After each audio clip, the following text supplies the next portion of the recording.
Can you give us an example of cross-pollination then, where you've seen something from outside of the world of Formula One that you've stolen and applied?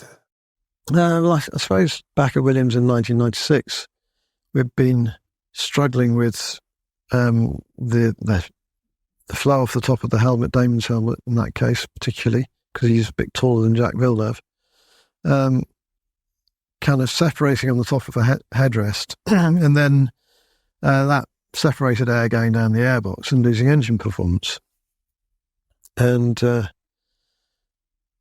was trying to think, okay, what can we do differently to get over that problem? And in August, on our summer holiday, took an internal flight from Barbados to one of the little islands, can't remember.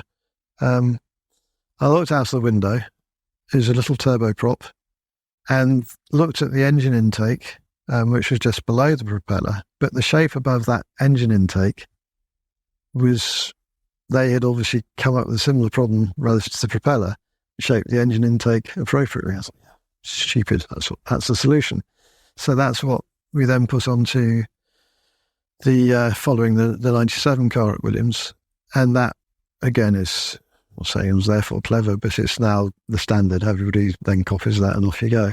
Which all leads to a car that looks like this. So let's do this then. Let's get you to talk us through some of the design elements of the RB19 and how you sort of how they came about, really.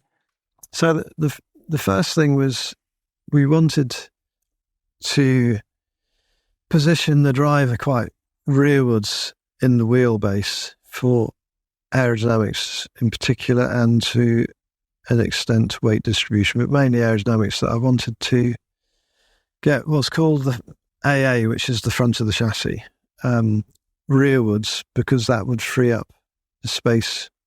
It would make the nose smaller and allow us to create a very V-shaped nose, which I've always found useful to have a V-shaped nose. So that was the philosophy behind that, because I wanted to try to this big front wing to get it to work across the span, which meant minimising the nose. So, and that straight away led to a few key things. By positioning the driver relatively rearwards, you then needed, because we have a maximum wheelbase distance between the front wheel and the rear wheel, then if you move the driver back, you've got to move the engine back in reality, which means you've then got to have quite a short gearbox.